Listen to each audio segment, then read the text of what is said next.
Hi అందరికీ welcome back to our channel Nishu's mom and precious daughter. ఈ వీడియోలో మనం హెల్దీ స్వీట్ కార్న్ పరోటా ఎలా చేసుకోవాలనేది ఈ వీడియోలో చూద్దామండి. నేను ఫస్ట్ అయితే చాపర్లో కొన్ని స్వీట్ కార్న్స్ అయితే ఉడకపెట్టుకొని ఆ చాపర్లో అయితే వేసుకుంటున్నానండి. చాపర్లో వేసుకున్న తర్వాత నేను ఇప్పుడు green chilli, oregano, chilli flakes, మరికొన్ని పచ్చిమిర్చి అయితే నేను యాడ్ చేసుకుంటున్నానండి. నేను ఫస్ట్ ఇవన్నీ వేసుకున్న తర్వాత నాకు పచ్చిమిర్చి కొంచెం తక్కువ అనిపించి ఇంకో 2 పచ్చిమిరపకాయలు అయితే వేసుకున్నాను. ఇవన్నీ కూడా ఒకసారి అయితే మనం చాపర్తో అయితే ఇలా ఫైన్గా పీసెస్ అయ్యేలాగా అయితే చాప్ చేసుకోవాలండి. చాపర్తో అయితే కనుక మనకి పేస్ట్ లాగా అయిపోకుండా కొంచెం డ్రైగా ఉంటుంది కాబట్టి నేను చాపర్ని అయితే చూస్ చేసుకున్నాను. మీరు మిక్సీలో కూడా చేసుకోవచ్చు కావాలంటే. బ్యాక్కి బ్లెండ్ చేసుకోవాలి మిక్సీలో చేసినప్పుడు. లాస్ట్లో నేనైతే ఇక్కడ చీజ్ స్లైసెస్ అనేది యాడ్ చేస్తున్నాను. ఇక్కడ చీజ్ స్లైసెస్ కాకుండా మీరు మొజరెల్లా చేసుకోవాలంటే మొజరెల్లా కూడా యాడ్ చేసుకోవచ్చండి. లాస్ట్గా సాల్ట్ అయితే యాడ్ చేసుకొని ఒకసారి మళ్ళీ చాప్ చేసుకుంటున్నాను. స్టఫ్డ్ పరోటాలోకి స్టఫ్ అయితే రెడీ అయిపోయిందండి. ఇలాగా స్వీట్ కార్న్ స్టఫ్.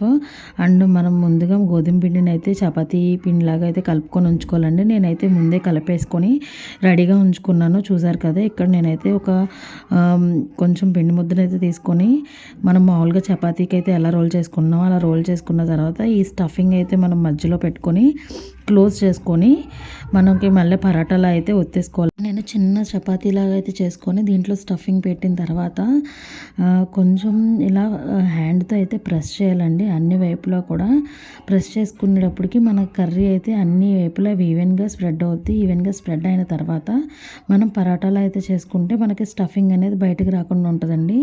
నేను చేసిన మిస్టేక్ ఏంటంటే ఒకేసారి అలా రౌండ్ చేసేసి పూరీ కర్ర పెట్టుకొని గట్టిగా ఒత్తేసరికి బయటకైతే వచ్చేసింది స్టఫింగ్ అంతా కూడా. మీరైతే నేను చెప్పిన టెక్నిక్ అయితే ఫాలో అవ్వండి. ఒకసారి ఇలా ప్రెస్ చేసిన తర్వాత మొత్తం హ్యాండ్తో కర్రీ అంతా సైడ్స్కి వెళ్ళేదాకా చేసుకున్న తర్వాత మనం ఒత్తుకుంటే మన స్టఫింగ్ అనేది ఎక్కడ కూడా బయటకు రాకుండా ఈవెన్గా అనేది స్ప్రెడ్ అవుతుంది.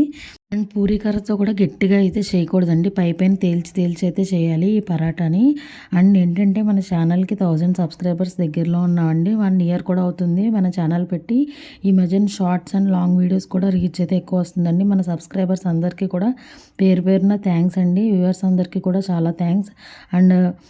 మన వీడియోస్ని కూడా ఫాలో అయ్యి లైక్ చేసి, షేర్ చేసి, సబ్స్క్రైబ్ చేయడం మర్చిపోద్దండి. ఇలా పరాటాలా చేసుకున్న తర్వాత మనం ప్యాన్ పెట్టుకున్న తర్వాత హీట్ అయిన తర్వాత మనకి పరోటాని అటు ఇటు కూడా కాల్చుకోవాలండి. ఒక్కసారి మనం హీట్ అయ్యాక ఒకేసారి ఆయిల్ వేయకుండా ఒకసారి అలాగా ప్యాన్ మీద వేసిన తర్వాత ఆయిల్ అనేది వేస్తే కనుక మనకి పరోటా అనేది బాగా కుక్ అవుతుందండి లోపల కూడా. లేకపోతే పచ్చిగా అయితే ఉంటుందండి పరోటా. లోపల అయితే సరిగ్గా అసలు కుక్ అవ్వదండి. సో మనం ఆయిల్ అనేది వేసి అన్ని సైడ్స్ నుంచి కూడా ఈవెన్గా కుక్ అయ్యేలాగా ఇలాగా స్పాచులాతో అయితే ప్రెస్ చేస్తూ ఉండాలండి. అప్పుడు మనకి పరాటా అనేది ఈవెన్గా కుక్ అవుద్ది.